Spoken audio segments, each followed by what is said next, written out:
Et de retour en direct de l'INSEP et on n'est pas seul, on est en bonne compagnie ce matin. 149 000 € dans la cagnotte, on va arrondir tout ça. Hein. S'il y a un riche dans le chat là actuellement, vous m'envoyez 988 €.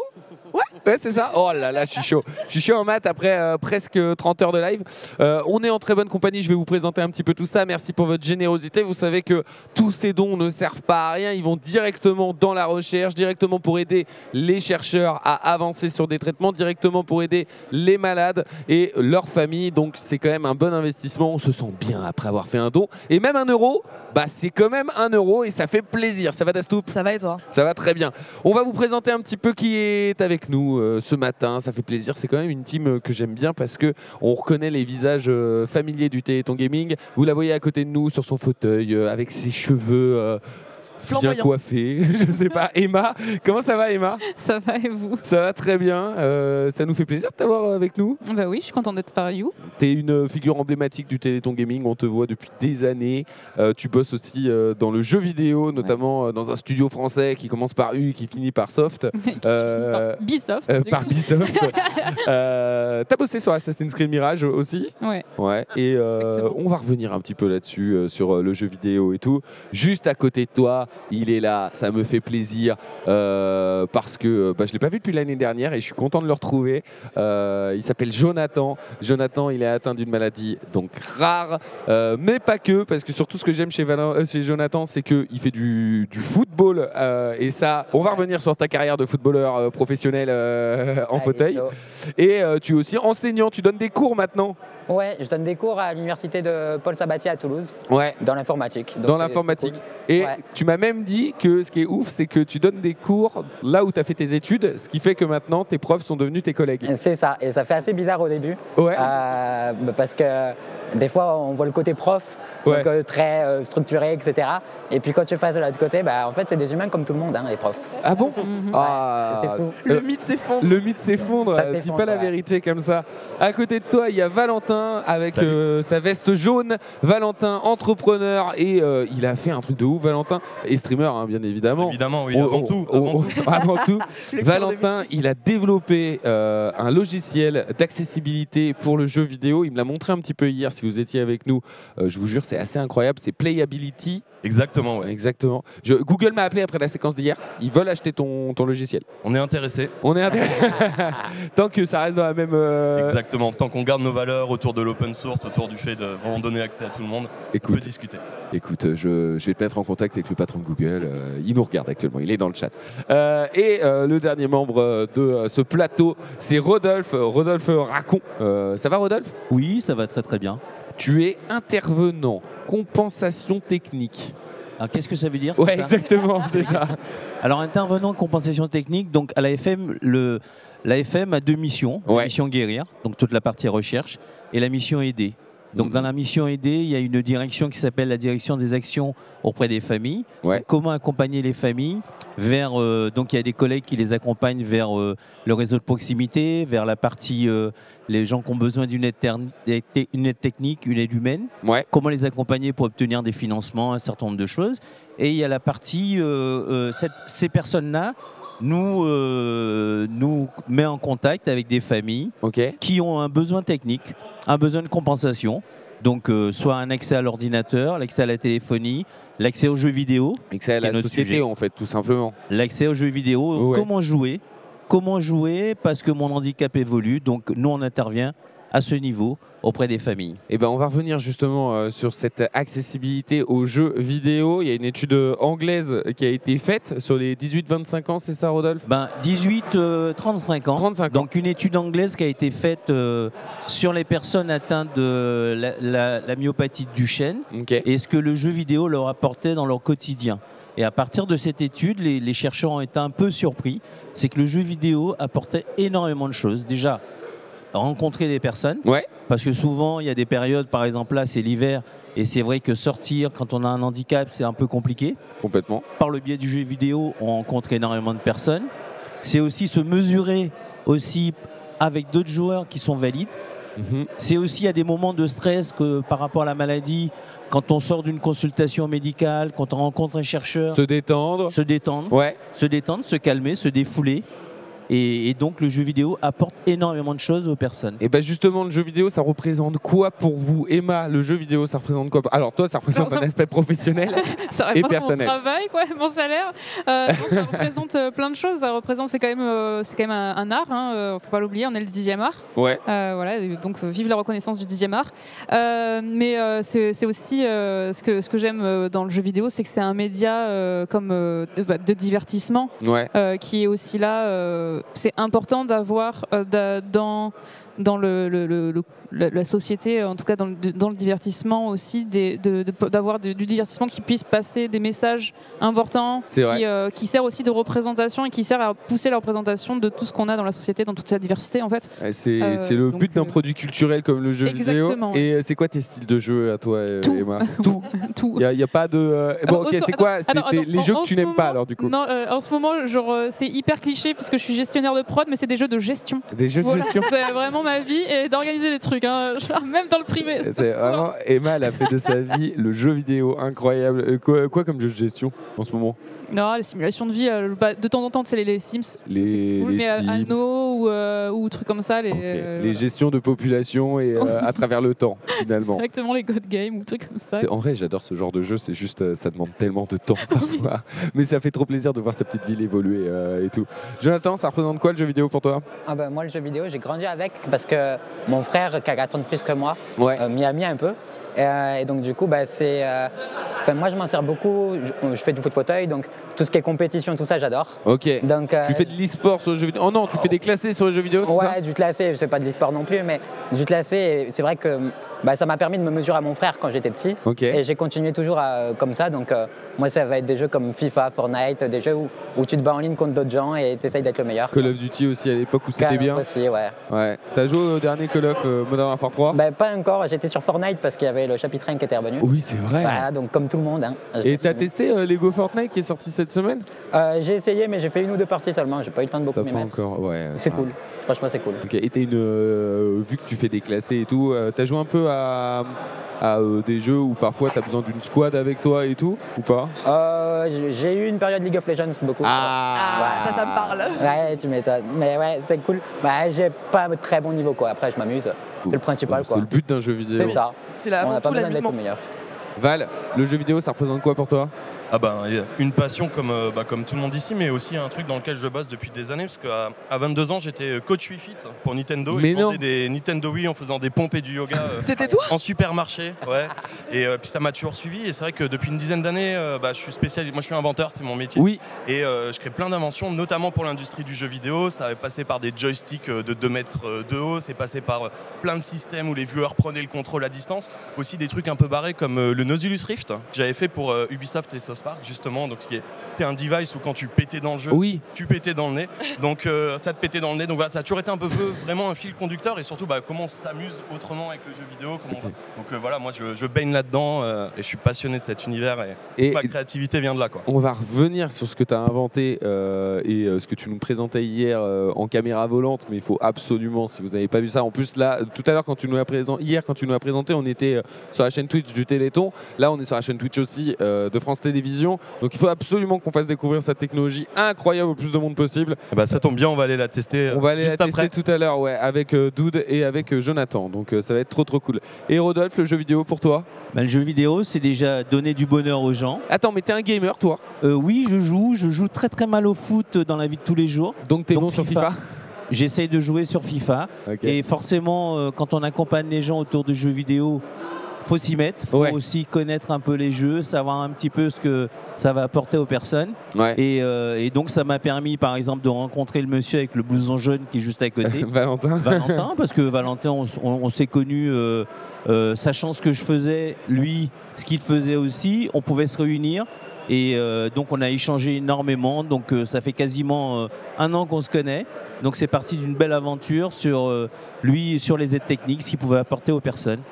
Donc, super. Et du coup, le jeu vidéo, ça représente beaucoup pour vous tous. Mais quelle place pour les personnes en situation de handicap dans l'écosystème de jeux vidéo? Et du coup, Emma, on recommence avec toi. J'ai pas forcément de chiffres, mais en tout cas, on ne demande pas des chiffres, on demande une sensation. Oui, en ressenti. En ressenti. Non, en vrai, moi, j'étais une très grosse joueuse assez jeune, etc. Où j'ai été, enfin. T'es toujours jeune, Emma. Qu'est-ce que tu nous fais là? Je suis au collège, enfin.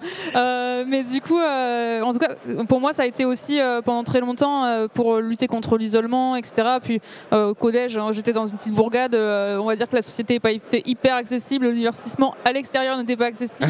Donc j'ai trouvé une activité qui n'était pas très énergivore et qui pouvait aussi me permettre de m'échapper et vivre des aventures, etc. Et j'avais des jeux en ligne en tout cas. Lesquels? Counter-Strike, etc. J'étais une grosse joueuse de Counter-Strike. Compète aussi du coup. De quoi? Enfin, c'est du jeu vidéo compétitif ouais, aussi. Compétitif, etc. Mais sur après, ça tourne. Tu sais, quand t'en as du compétitif, tu vas sur Minecraft, après, poser des blocs là. Mais ouais, c'était vraiment. J'ai rencontré plein de potes et du coup, en plus, on était tout plein de milieux différents, tout plein de secteurs. On avait tous des âges différents, etc. Donc, ça permettait aussi une sorte de mélange de tout, qui était hyper enrichissant, quoi.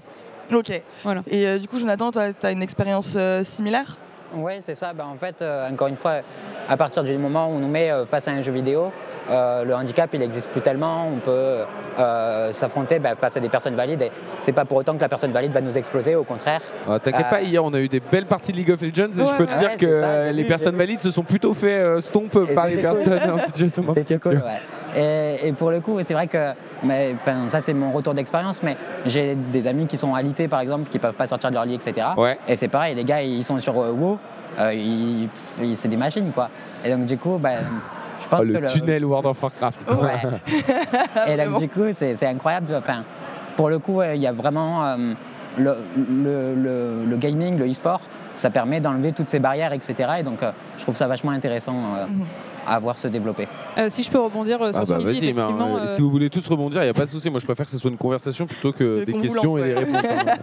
Oui, pour rebondir sur ce qu'il dit, c'est vrai, en fait, c'est que moi, en tout cas, quand j'étais jeune, j'avais vraiment du mal parce que les a priori, les préjugés qu'on a, la discrimination qu'il y a sur le handicap est très présente et en fait, on nous regarde vraiment assez mal. C'est ce que Edgar me disait hier. Parfois, tu te balades dans la rue, il y a des gens, ils te regardent comme s'ils avaient vu un fantôme et tout. Ça doit pas être agréable au quotidien, quoi. Il y a des gens, ils se retournent et je suis en mode mais c'est bon, ça va 2 minutes, quoi. Il y a même des gens qui viennent te voir, tu les connais ni Neve ni Nadan. Ils te touchent l'épaule. Moi, je ne veux pas qu'on me touche déjà. Donc, sors ta main, quoi. Et ils te font bon courage avec la petite tête sur le côté. T'es en mode j'ai cherché mon pain, merci. Courage, j'allais chercher du pain, quoi. Voilà, on est à un niveau aussi.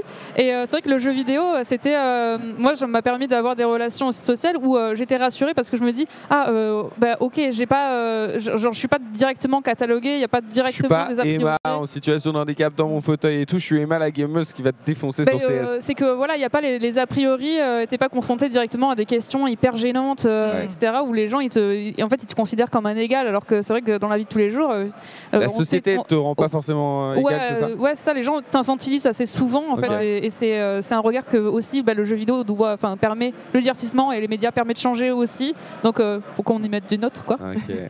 Mais c'est vrai que les détracteurs du jeu vidéo vont dire que l'anonymisation sur Internet, etc., ça a des mauvais côtés, et c'est vrai. Mais d'un autre côté, le fait d'être derrière un pseudo, etc., ça permet aussi d'avoir son identité, de pouvoir être comme tout le monde, de ne pas être jugé à l'apparence, au physique ou peu importe. Et donc du coup, ça a aussi un gros avantage là-dedans. Donc c'est vraiment cool le gaming par rapport à ça. On te juge à ton skill. C'est ça, exactement. Alors, vu que tu étais éclaté sur League of Legends, on te jugeait mal. Puis tant pis, voilà. Oui, mais après, sur LoL, tout le monde est éclaté finalement. Donc, Juste pour rebondir sur tout ça, c'est vrai que le jeu vidéo permet aussi aux gens de communiquer, de rencontrer des amis, parce que Jonathan a parlé des personnes qui sont alitées. Il y a des gens qui ont des pathologies lourdement, qui sont obligés d'être au lit une bonne partie de l'année. Ce que Jonathan nous disait, ces personnes-là rencontrent énormément de personnes par le biais du jeu vidéo. Et la chance qu'on a, c'est que les streamers en général n'ont pas du tout cette attitude de regard. Eux, ce qu'ils voient, c'est un compétiteur face à eux. Et ça, on peut les féliciter parce qu'ils arrivent... Il n'y a pas du tout ces questions de...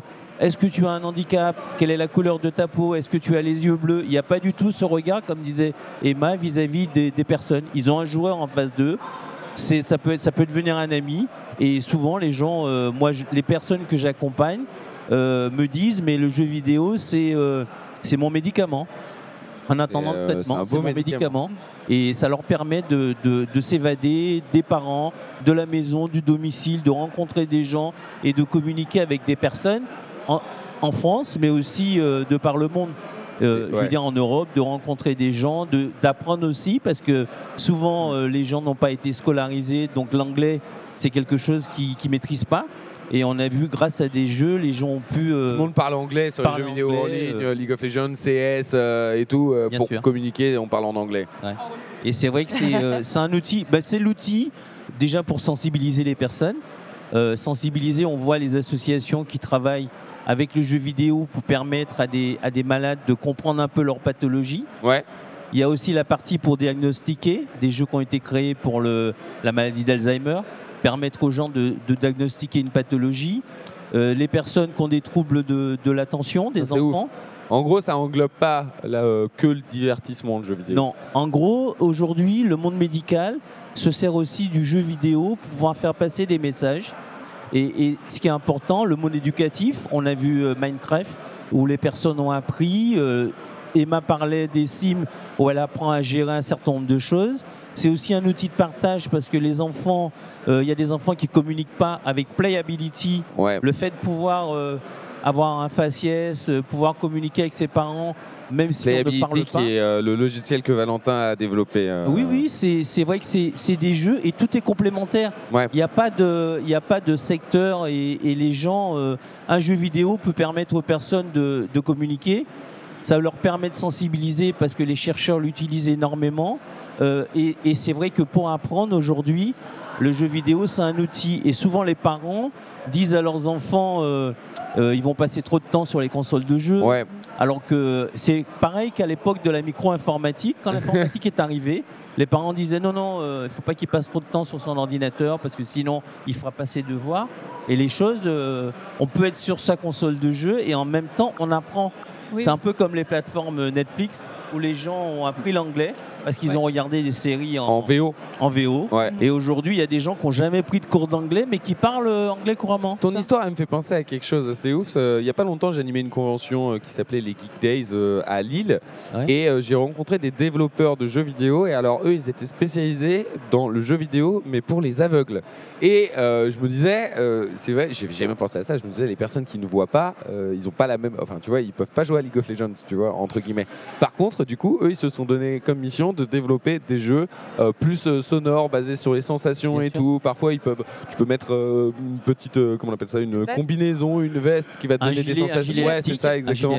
Et j'ai trouvé ça génialissime. Je me suis dit, vraiment, c'est très très cool. Valentin, je te vois prendre ton micro. Ouais, il y a notamment un truc très notable parce qu'il y a aussi les éditeurs qui se positionnent. Et sur ce point précis, du coup, le dernier Forza Motorsport permet en gros aux personnes malvoyantes et aveugles de jouer.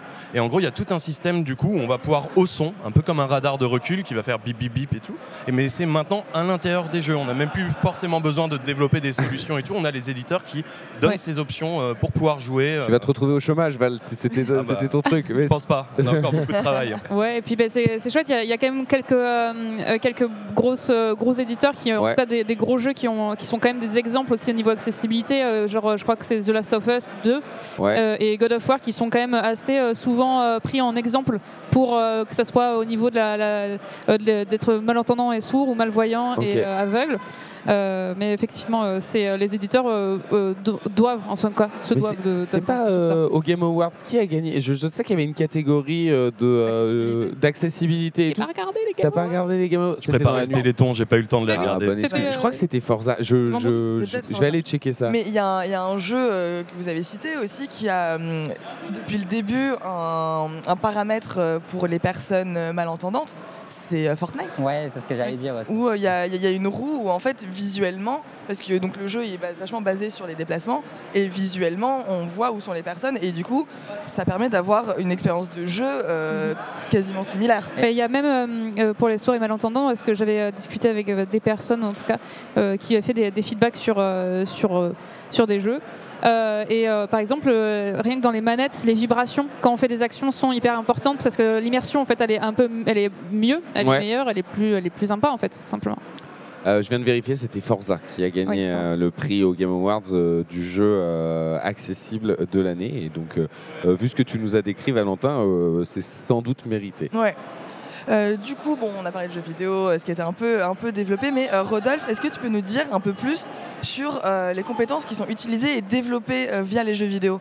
Ce qu'on peut dire, c'est que les jeux vidéo développent des compétences physiques, la précision, les coordinations main avec l'œil, des compétences cognitives aussi, des compétences sociales, des compétences physiques au niveau de la respiration, parce qu'on a vu par exemple Mathieu qui utilise un quad stick. C'est un outil, c'est une manette de jeu utilisable à la bouche. Ouais. Donc pour les personnes neuromusculaires, Jonathan pour en parler, il y a la capacité respiratoire. Et faire de la rééducation tout en jouant, c'est super. C'est pas une machine médicale où on est obligé de passer de changer ce qu'on fait.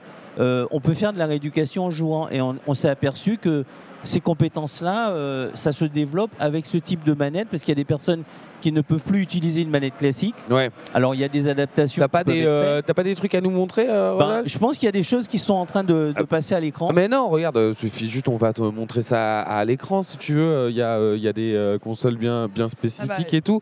On les a ici en plateau, mais on va vous les passer aussi à l'antenne. Regarde, ici on a le Xbox Adaptive Controller. Rodolphe. Oui, c'est une adaptation qui a été développée par une grande marque et qui permet aux personnes avec des contacteurs de pouvoir continuer à jouer, à faire un certain nombre de choses. Avec Valentin l'utilise aussi pour ses jeux, donc voilà quoi. Non, mais ce qui est important à dire, c'est que aujourd'hui, toutes les grandes marques essayent de faire des manettes adaptées. Les soucis, c'est que les manettes, on est sur des populations, nous, sur les maladies neuromusculaires, des maladies évolutives. Oui. Donc, ce qu'il y a, c'est qu'aujourd'hui, la personne va utiliser cette manette. Et ça se trouve, demain, elle sera obsolète, entre guillemets. Et on en discutait hors plateau là, avec Valentin, qui expliquait que le playability, c'est une touche qu'on n'arrive pas à faire. On va le faire avec le visage. Apporter quelque chose de supplémentaire pour les personnes. Parce que c'est de la haute couture. Les personnes avec un handicap, c'est de la haute couture. Ce qui est valable pour Pierre n'est pas valable pour Paul. Et aujourd'hui, on peut combiner énormément de choses. Donc avoir une Xbox adaptative, mais on peut aussi avoir Playability pour pouvoir faire des choses, avoir des boutons qu'on peut rajouter. Et ça demande énormément de compétences. Voilà. Mais ouais, il a tout à fait raison. En fait, c'est vraiment une question de modularité, de comment tu vas pouvoir adapter vraiment à chaque personne. Et je vais juste revenir un peu. Je te laisse, vas-y, montre-nous tout ça, c'est cool. Pour expliquer un petit peu aux gens, parce qu'on voit ça, on se dit, bon, il y a 2 gros boutons et tout, mais la particularité, c'est surtout qu'il y a plein de petits connecteurs. Alors, c'est des ports jack. On les voit derrière, voilà. On a aussi des ports USB. Et en gros, l'idée, c'est vraiment que tout le monde va pouvoir composer. Peut-être que j'ai une paille dans la bouche qui me permet de faire un bouton quand j'aspire, un autre quand je souffle. Peut-être que j'ai mon joystick de fauteuil roulant. Voilà, l'idée, c'est comment on va pouvoir tout combiner, tout bridger, éventuellement aussi rajouter avec d'autres interactions, y compris. Moi, je bosse beaucoup autour de la reconnaissance faciale. Mais l'idée, vraiment, c'est on va pouvoir tout combiner ensemble et ensuite aller injecter ça en décidant nous-mêmes. Et c'est vrai qu'on est habitué à des manettes où en fait, on ne peut pas reconfigurer les touches. Vous pouvez pas dire le carré, il va là. Ouais, c'est vrai. Et là, de plus en plus, on arrive. Alors, je montre aussi la dernière de PlayStation. On va vous montrer si. Et donc c'est un peu dans la même démarche. Vous voyez, il y a des ports jack ici, on peut connecter. Mais ils ont essayé aussi de faire une vraie manette à part entière où on peut jouer avec sans aucun autre accessoire. Et donc ça fait vraiment du bien. Alors évidemment, chaque personne est différente, c'est pas adapté à tout le monde, mais le fait d'avoir maintenant au Micromania, à la Fnac et tout, ce genre des de produits objets sur comme le marché, ça ouvre vraiment, ça donne des opportunités. Et puis même au-delà de ça, ce que je trouve intéressant, c'est qu'on arrive aussi sur une manette qui est intéressante en soi. C'est pas une question de j'ai un handicap. Peut-être que je suis très content en tant que streamer de jouer sur mon bureau, en tant que fan de jeux d'arcade. Et c'est ça aussi que je trouve qui est vraiment cool, c'est que quand des solutions arrivent et qu'elles ne sont pas forcément juste brandées pour ça, mais qu'elles ouvrent vraiment les perspectives. Le champ des possibilités, grave. Voilà. Mais c'est vrai que quand je vois ce genre d'outils qui arrivent en grande surface, je me dis, tiens, le nombre de personnes qui ne pensaient pas qu'on allait pouvoir jouer, qui vont se dire, tiens, Sarah, elle va pouvoir tester, telle personne va pouvoir tester. Et voilà, donc là, je te jure, tu viens de me donner envie d'acheter une manette comme ça pour tester mes jeux, mais de manière différente. Je suis sûr que je peux réussir à optimiser mon gameplay plus facilement. Emma. Oui, en plus, c'est intéressant parce que si ça arrive en grande surface aussi et que les gens se questionnent sur qu'est-ce que c'est, etc., ils vont aussi se dire qu'on est on existe aussi. Ouais, en fait, et qu'on est capable de jouer aux jeux vidéo et qu'on est là. Et qu'en fait aussi, c'est important d'accessibiliser le jeu vidéo et que voilà, ça laisse une marque de dire. Non, mais t'as raison, t'as complètement raison. Et pour rebondir sur ce que dit Emma, il y a une vingtaine d'années, tout le monde a connu les douches à l'italienne. Donc les douches à l'italienne, c'est des douches spécifiquement pour des personnes en situation de handicap. Et aujourd'hui, tout le monde a une douche à l'italienne. Donc c'est quasiment la même chose avec ce type de manette. Le jour où du matériel dit spécifique sera dans les supermarchés, que les joueurs valident pour l'utiliser, bon, on aura gagné une partie du combat. Et dans le monde médical, est-ce que ça, quand tout à l'heure t'en parlais un petit peu du monde médical et des jeux vidéo, comment ça se... Ce que je me dis, c'est que le jeu vidéo peut permettre à des personnes de comprendre leur handicap aussi. On a vu par exemple l'association France Psoriasis qui avait créé un petit jeu, l'association Alzheimer, il y a eu Granvia, c'est un train avec des jeux vidéo à l'intérieur du train avec les sensations pour des personnes atteintes de maladie Alzheimer, pour les calmer. On les fait monter dans ce train et ils ont des sensations qu'ils retrouvent parce que c'est des personnes qui prenaient le train pour aller travailler. Et donc le monde médical s'intéresse énormément. Donc il n'y a plus de barrière entre les streamers ou les développeurs de jeux. Nous, quand j'ai rencontré Valentin, Valentin avait une idée. Il se disait, je vais faire quelque chose. Mais quoi ? Je lui ai parlé un peu des maladies neuromusculaires qu'il ne connaissait pas. On a rencontré quelqu'un, mais il va vous expliquer tout ça. Valentin, parce qu'on parle beaucoup de ce que tu as développé et je me dis à chaque fois, on va en reparler, et finalement je me rends compte que faudra en parler tout de suite parce que c'est hyper cool. Playability, c'est quoi exactement pour ceux qui seraient sur le chat, qui se disent, ok, Valentin il est cool, les streamers il parle bien, il est inventeur, qu'est-ce qu'il a inventé exactement ? Alors l'idée de Playability justement, c'est de pouvoir se créer sa manette idéale, peu importe tes capacités. Alors ça a démarré justement avec Mathieu qui était là hier, et Mathieu il a un joystick de fauteuil roulant qui est adapté à sa force, qui est vraiment très précis, très léger et qui vaut surtout très très cher. Et moi je suis parti de cette problématique en me disant comment tu joues avec aux jeux vidéo, et puis on s'est rendu compte que c'était très compliqué. Et de ce petit fil là, en fait on est sorti tout un projet où une fois qu'on arrivait à jouer avec son joystick de fauteuil roulant, la question c'était comment je tire dans FIFA. Vas-y, 10 tirs ou 10 passes, et tu vois, et on a enchaîné comme ça, et voilà. Et donc pour faire très simple, Playability ça permet de se créer une manette virtuelle. C'est un logiciel. Voilà, c'est un logiciel qui s'installe là en l'occurrence sur Windows, mais que tu peux utiliser pour te connecter à tes consoles aussi et tout, et qui va te permettre de créer une manette. Alors à partir de ce que tu as peut-être déjà une manette que tu utilises avec la main gauche, tu as peut-être un stick dans la bouche, peu importe. On va te permettre d'assembler tout et d'y rajouter aussi par exemple les mouvements de tes sourcils, le fait de sourire, le fait de faire un bruit, le fait de bouger la main d'une certaine façon. Chacun va pouvoir personnaliser tout ça. Et donc à la fois pour des personnes qui pourraient pas du tout tenir une manette, elles vont pouvoir s'en composer une avec juste le visage par exemple. Dingue, mec. Hier tu m'as montré ça, j'étais surpris parce que tu jouais très très bien avec ton propre Playability, parce que mine de rien, en gros vous configurez votre manette, ça se joue parfois, tu fais la bouche en cul de poule et ça te permet d'accélérer dans un jeu quoi. Et je te voyais faire des tricks sur ton jeu, mais de manière tellement naturelle et tout. En te faisant, ta tête était chelou, mais au moins tu pouvais jouer, je vais pas te mentir.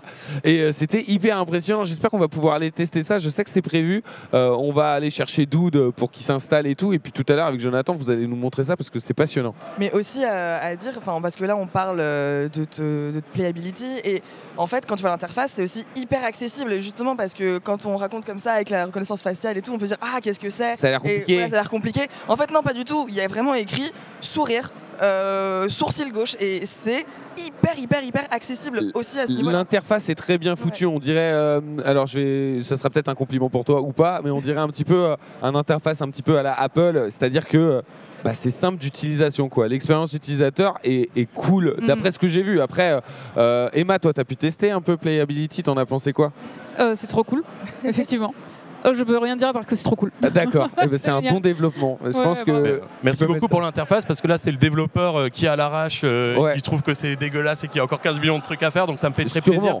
Mais c'est vrai que l'interface c'est le plus important. Moi, les personnes avec qui je travaille, certaines, elles utilisent leur joystick de fauteuil roulant, et pour que vous compreniez bien le comportement, c'est quand vous avez positionné avec votre joystick votre souris, vous allez attendre 4 secondes et ça va faire un clic.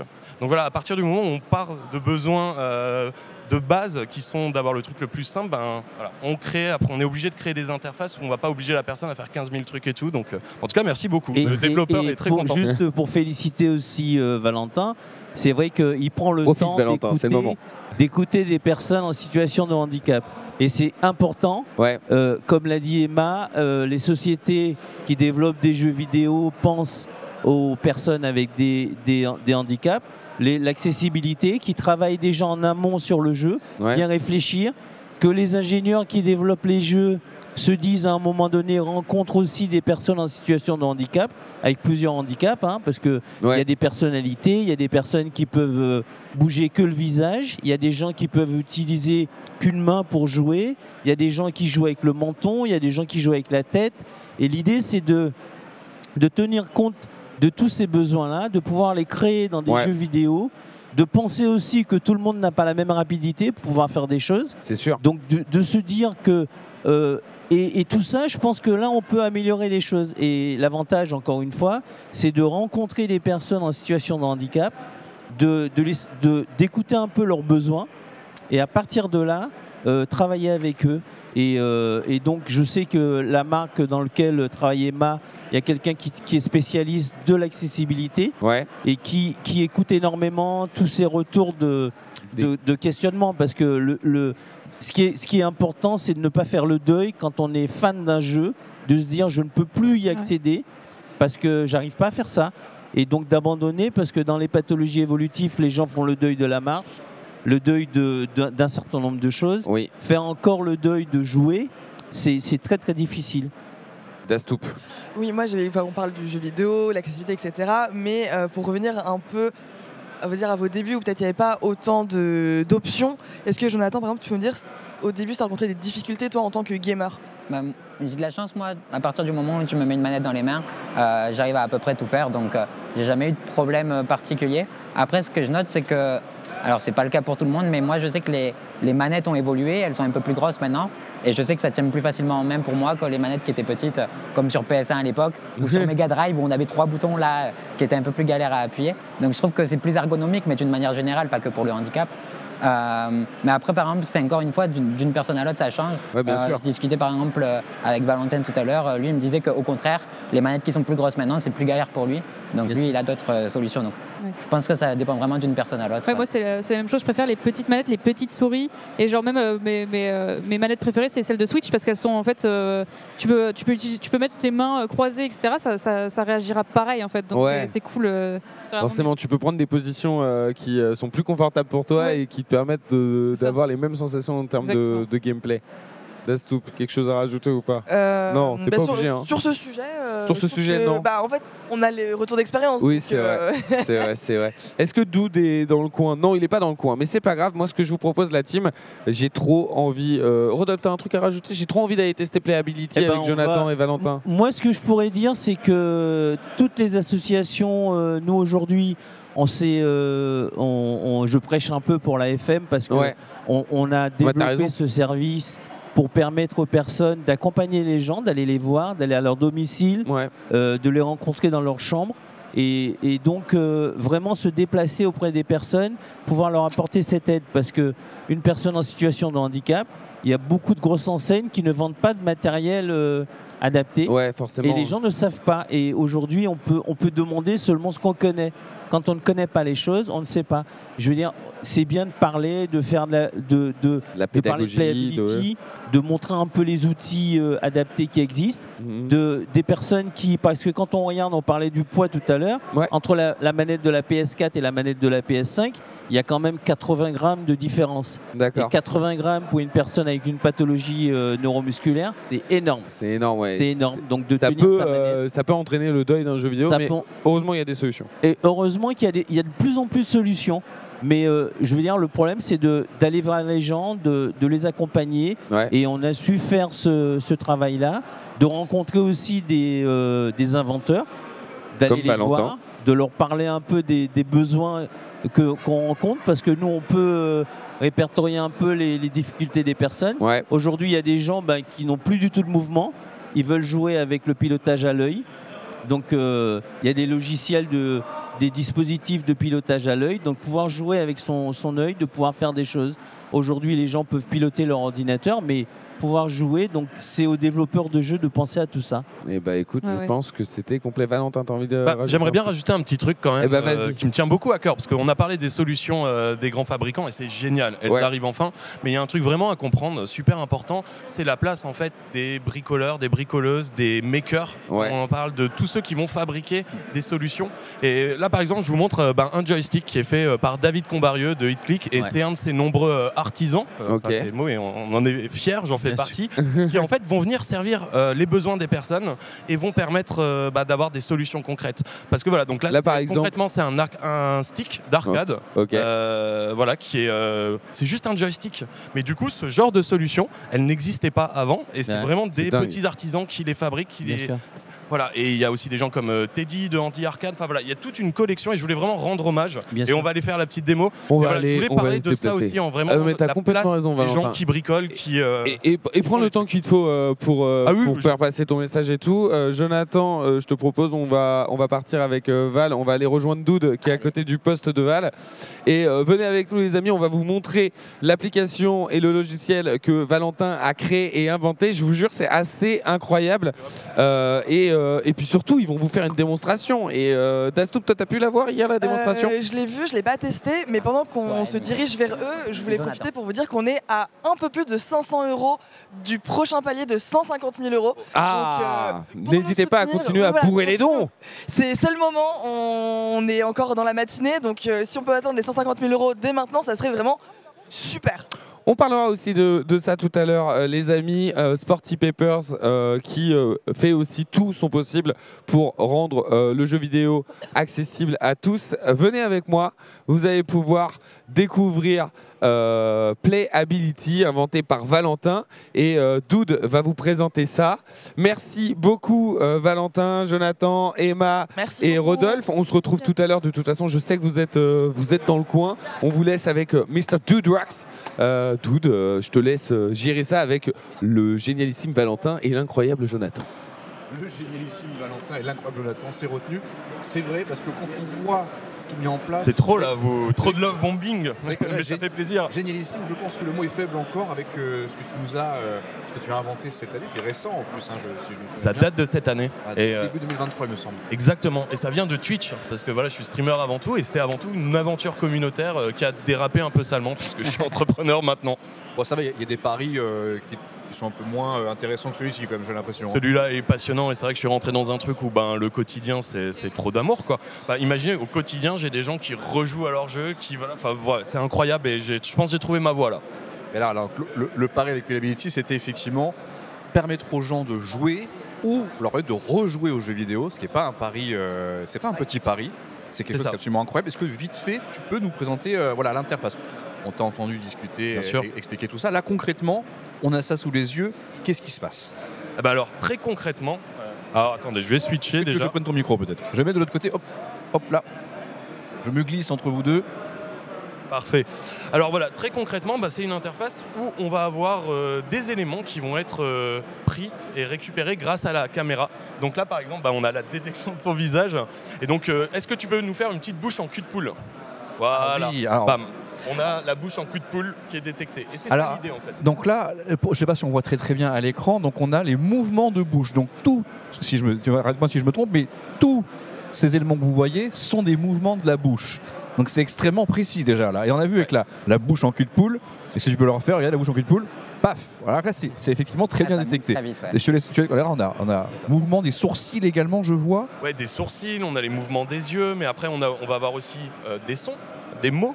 On va pouvoir aussi mettre les mouvements des mains, du corps. En fait, l'idée vraiment, c'est tout ce qu'on peut récupérer aujourd'hui grâce à un peu d'intelligence artificielle et notre microphone et notre caméra qu'on a dans notre téléphone, dans notre ordi. C'est vraiment l'idée. Comment on va pouvoir compléter l'expérience, l'enrichir, l'améliorer grâce à ça. Et donc, après, ensuite, c'est très très simple. Imaginez, vous voulez faire en sorte d'appuyer sur le bouton A. J'ai envie de le faire avec mes sourcils. Et on va tout simplement dire... à partir de tel moment, vas-y, tu veux bien que tu nous fasses un petit sourcil. Voilà. L'idée, c'est aussi simple que ça. Je vais associer un mouvement de mon visage, un mouvement de ma tête, un son, à ma manette. Et donc ça, tu peux customiser en fait toutes les touches de la manette, de n'importe quelle manette. C'est juste tu dis voilà, je veux que le bouton A soit le sourcil gauche, le sourcil droit ou qu'importe. C'est toi qui peux créer tout ça et customiser à la demande de la personne et selon aussi la pathologie de la personne, j'imagine. Exactement. Et on crée vraiment une manette virtuelle sur l'ordi. Donc en fait, c'est compatible avec tous les jeux. Parce que nous, on n'intervient pas avec les éditeurs ou quoi que ce soit. Il y a également un clavier souris, voilà. Mais on est vraiment dans ce truc de ok, comment je me crée mon expérience, mais à partir de mes capacités. Ni plus ni moins. Et voilà. Et un autre truc important que je veux dire, c'est que là, on va regarder une démo où tu utilises ton visage. On peut voir le truc vraiment très cool de genre une manette juste avec le visage. Mais là où ça a le plus d'intérêt vraiment, c'est de pouvoir aussi compléter et améliorer son expérience. Il y a plein de personnes qui ont déjà un peu de matériel. Ils ont un joystick dans la bouche, ils ont tel et tel truc.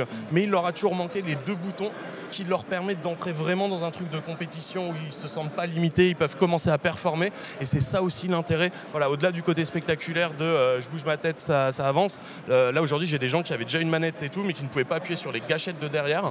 Ils peuvent faire les gâchettes avec leurs sourcils et ça change tout. Donc voilà, ça c'est important de préciser, c'est pas juste de dire super, on peut se déplacer, bouger vite fait la caméra et faire comme si on jouait avec une seule main. Non, là c'est plus complexe que ça. On peut vraiment prétendre et accéder à un niveau de jeu qui est relativement élevé en fait. C'est vraiment permettre à tout le monde d'avoir un niveau de jeu et d'aller le plus loin possible, c'est ça. C'est ça, c'est vrai que souvent on peut se retrouver dans une situation où voilà, on arrive à jouer, on a le matériel, mais on sait qu'on va pas vraiment les faire la compète parce qu'on peut pas quoi. On va vite être bloqué en fait. C'est ça, et c'est le sentiment le plus horrible en fait, parce qu'on a envie de performer, on a envie justement, et puis c'est à partir de ce moment-là aussi on est soi-même et on performe et on casse les culs des autres dans League of Legends ou dans ce que tu veux. Voilà, c'est ce moment-là quoi. Et c'est vrai que se sentir limité, d'être là en mode je pourrais être bon mais il me manque les trucs. Voilà, c'est cette barrière-là aussi qui est importante. Au-delà du côté on peut jouer alors qu'on jouait pas avant, c'est vraiment au quotidien, ça change la vie dans ce rapport-là quoi. Donc non seulement c'est spectaculaire, mais en plus dans la durée, ça apporte quelque chose d'extrêmement important qui n'était pas possible auparavant. Alors maintenant, trêve de bavardage parce que moi j'en peux plus. Là je trépigne d'impatience de voir concrètement à quoi ça correspond. Donc je vais peut-être m'écarter de la caméra pour laisser Jonathan en plein potentiel. Alors, je vais peut-être pas te mettre le micro parce que j'imagine qu'il a besoin de sa bouche. Donc, je vais te laisser faire une petite démo. Tu pourras peut-être commenter ce qui se passe en même temps pour expliquer complètement. à nos je vais viewers. t'activer. Peut-être juste dire avant, en fait, on t'a relié le mouvement du stick gauche au mouvement de la tête. Et puis après, il y a des sourcils, il y a la bouche pour revenir en arrière, il y a d'ouverture de parachute. Ça, je vais vous laisser découvrir. Alors sur quel style de jeu on va être là déjà? Alors là, on va être sur un de mes jeux préférés, Riders Republic. Donc, il y a un jeu multisport où tu perds plein de trucs. Et voilà, j'avoue que je l'adore vraiment ce jeu. Et je trouve particulièrement la wingsuit est adaptée pour le côté je bouge avec la tête et tout. Donc c'est un peu mon jeu de choix et je suis content de vous montrer aujourd'hui. Mais c'est un truc qui est compatible vraiment avec tous les jeux. Je joue avec Call of Duty, avec et tout. Voilà, c'est. Allez, démo. Alors, voilà, ça y est, t'es déjà en train de contrôler. Je te laisse commenter ce qui se passe. Il vient de hausser les sourcils pour appuyer sur le bouton là A et décoller. Donc là, on part dans du vol de haute précision. Et là, surtout, très intéressant, il vient de froncer ses sourcils qui sont reliés sur sa gâchette. Et là, on se dit, oh non, il vient d'avoir un accident, mais c'est pas grave parce qu'il suffit de faire un O avec sa bouche pour appuyer sur le D-pad, ce coup-ci, pour revenir en arrière. Et donc là, vraiment, donc, je vous redis, il y a la gâchette de droite sur le fronçage de sourcils. Il y a donc le fait de revenir en arrière sur la bouche en haut. Puis voilà, après, on compose, on s'amuse et puis tu vas pouvoir tester aussi après. Oh, je peux tester? Mais bien sûr. Absolument incroyable. Alors là, je suis vraiment bluffé par contre. Je sais pas si vous vous rendez compte en fait de ce que vous voyez. Tu peux jouer un petit peu mieux s'il te plaît par contre? Si tu vas dans la zone là-bas, tu vas pouvoir faire du vol de précision dans des ruines. On va voir les images télévisuelles qu'on nous demande là. Mais c'est absolument incroyable. Donc là, le simple fait de bouger avec sa tête, déjà, je trouve ça absolument fou. Mais comme tu l'as précisé, il peut... On dépasse le simple déplacement là. Complètement, mais en même temps, on n'est pas sur un truc d'une complexité extrême. T'es allé trop dans la cuvette là, t'es foutu. Je crois que c'est mort. Au-delà de la, en fait, on dépasse la complexité parce qu'on fait vraiment, c'est on se connecte à sa manette quoi. Moi, c'est ça aussi qui m'a intéressé parce que je connais pas mal de solutions ou de jeux qui vont intégrer des trucs spécifiques, mais là, c'était vraiment l'idée de, voilà, on prend le truc le plus simple possible, on change sa config et puis surtout, on l'adapte à chacun et chacune quoi. Je t'écoute et je reste scotché devant ce vol de précision incroyable. Ah mais c'est remarquable et le fait, je ne sais pas si on voit très très bien effectivement la caméra, mais il y a tous ces petits mouvements qui sont pris en compte et qu'importe le mouvement, c'est extrêmement précis. C'est pas comment dire, une application grossière, si vous voyez ce que je veux dire. Il y a de la précision dans les mouvements du visage. C'est ça, mais on vit une période qui est assez formidable parce que le développeur derrière va vous dire des choses comme ça, mais il y a 10 ans, on avait déjà des filtres Snapchat de chat qui se mettaient sur ton visage et qui se positionnaient. On est grosso modo à peu près sur les mêmes technos, sauf que 10 ans après, on est sur quelque chose où ça coûte rien du tout à le faire tourner. On a tous des appareils très puissants et tout, donc on peut aujourd'hui avoir de la détection en temps réel, très simple sur nos appareils, sans truc compliqué, même sur un ordi un peu pourri à 400 €, ça va marcher. Donc là, on connecte sa webcam on connecte l'application, on relie tout ça et avec un simple smartphone, c'est réalisable en fait. Complètement. Alors là, on est sur la version app Windows. On a aussi l'app mobile qui est en développement. Mais en tout cas, c'est vraiment ça l'idée. On installe, on configure et c'est parti. Et surtout, pas besoin de caméra compliquée, de trucs. C'est vraiment la caméra pourrie de ton ordinateur portable, elle marche. C'est incroyable. Donc là, on voit Jonathan qui est... C'est un peu plus précis là, entendre des petites accélérations du Razmod, c'était pas passé loin. T'étais à 2 doigts de remonter là. C'est compliqué. N'oublie pas que t'as le parachute avec la bouche à gauche. C'est ça. Alors la bouche à gauche, ah oui c'est... On déplace sa bouche à gauche. Alors je vais le faire à la caméra, un mouvement comme ça qui va ouvrir le parachute. Bah voilà, la démo. Et ça en gros c'est une des gâchettes qui vient d'être déclenchée. Alors je me demande si moi par contre ma bouche ne serait pas mal détectée malheureusement. Alors, on peut tester, mais en fait, il faut savoir que ces algorithmes ont été testés, entraînés avec énormément de personnes, et je pense que ça peut marcher sans trop de soucis. On voit plus trop mes lèvres, moi, c'est ça le problème. En vrai, on peut tenter, et j'ai toujours été très surpris par les résultats. À la limite. Et j'ai réussi à atterrir. Parfait. Bravo. Parfait. Magnifique démonstration. Magnifique. C'était remarquable. Bravo, Jonathan. Je me suis régalé. Vraiment, te voir nous faire des petits tricks et des petites accélérations, c'est assez impressionnant. Vraiment, je suis bluffé, tout simplement. J'en ai beaucoup entendu parler. J'ai vu à la Paris Games Week. Je sais juste que je t'avais repéré, mais je t'avais vu en octobre dernier. C'est ça, hein. Et là, le voir en direct avec Jonathan, c'était absolument remarquable. Et moi j'ai un petit truc à dire quand même, c'est que là aujourd'hui le logiciel il est disponible. Ça fait plusieurs mois qu'on est en bêta test avec plein de monde, donc vraiment c'est open bar. Je le dis à la caméra, vous êtes concerné, vous connaissez quelqu'un qui pourrait être concerné, balancez-nous un email, venez sur le site playability.gg, vous laissez votre email, on vous donne accès à la bêta, tout est vraiment open, donc dès maintenant, dès ce soir, vous pouvez venir jouer dessus, donc c'est open bar. Et on va lancer, parce que bon, là va falloir commencer à faire aussi un petit peu d'argent pour commencer à avoir des développeurs et tout, parce que les week-ends ça commence à être dur. Et là on va lancer notre petit Early Access la semaine prochaine, donc on va aussi proposer aux gens qui ont envie de soutenir le projet de nous aider. Mais voilà, en tout cas c'est open bar, il n'y a pas de faux payer pour y avoir accès. Vous en avez besoin, vous nous envoyez un petit message, on le donne direct. Mais là c'est bien, c'est que même je pense que les gens seraient extrêmement curieux, au-delà même du handicap, tout le monde serait curieux d'essayer ça et pourrait contribuer finalement au développement de cette technologie. C'est ça, on a eu la chance d'avoir, alors c'est aussi l'histoire du projet, hein, ça a émergé sur Twitch avec une communauté et tout, donc tout à fait, comme voilà, tu l'as dit, depuis le début il y a toutes ces dimensions et c'est vrai qu'on a énormément de gens qui veulent soutenir ça. Puis même au-delà de ça, moi je trouve ce qui est intéressant c'est que peu importe ta situation, c'est cool à jouer. Et moi j'aime bien aussi concevoir des trucs accessibles dans le sens où ça intéresse tout le monde. Et le truc le plus incroyable avec ce projet, c'est donc ça fait quelques mois qu'on a quelques centaines de personnes qui jouent avec et le nombre de personnes qui nous font le retour de « Ah, ma maman, elle a voulu absolument me piquer, mon petit frère, il passe mon temps à le prendre et tout. » Et je suis super heureux d'avoir créé quelque chose qui est en tant que gamer aussi vraiment désirable en tant que tel, avec lequel on s'amuse. Et j'aimerais bien, si dans quelques années on joue tous avec ça, un peu comme on jouait à la Nintendo Wii, au-delà du handicap, ça serait vraiment un grand plaisir. Mais là on peut cumuler des choses incroyables, la réalité virtuelle, augmentée, cumulée avec ça. Moi je vais pas te mentir, j'ai envie de rentrer chez moi et d'essayer. Hein. J'ai envie de jouer, j'ai envie d'essayer juste concrètement. C'est fou en fait. C'est possible. Je te file le lien et tu pourras tester. Je vais me régaler, je pense. Un petit Elden Ring là-dessus, là, ça va être histoire que je fasse mon temps à faire des grimaces en permanence. Mais... Non, mais il y a un vrai gros potentiel là-dessus. Et c'est vrai que là, on est en train d'ouvrir les vannes aussi pour toute la communauté streaming. Moi, je viens de là aussi. J'ai l'habitude de créer des expériences. Et c'est vrai que si vous voulez remplacer n'importe quelle action par tel mouvement du visage, ça peut être aussi très cool en termes de création avec les viewers et de bons moments à passer ensemble. Ouais, là, j'ai lancé un petit stream une fois par semaine où on va tester ça. Je pense qu'on va se trouver un petit jeu qui me plaît. J'ai bien envie d'essayer ça absolument là. Ça sera avec grand plaisir que je t'accompagne là-dessus.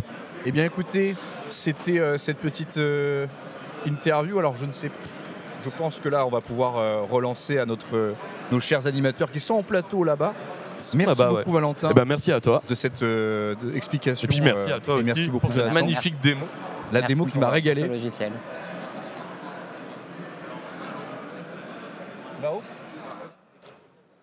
Ok, on va host du coup le streamer Alexis qui est... alors je sais pas où il est ce Alexis là, on va le host dans la suite des événements. Je sais pas ce qu'il stream en ce moment. Je serais curieux de voir également, est-ce qu'il pourrait tester ce jeu actuellement avec Playability? Il y a moyen. Ouais, on peut s'organiser. Je pense que n'importe quel jeu qu'il fait pourrait être essayé avec Playability. Merci à vous en tout cas d'avoir regardé cette interview avec Valentin. Merci beaucoup Valentin, merci beaucoup Jonathan. Merci beaucoup. Et puis à tout de suite sur le stream d'Alexis.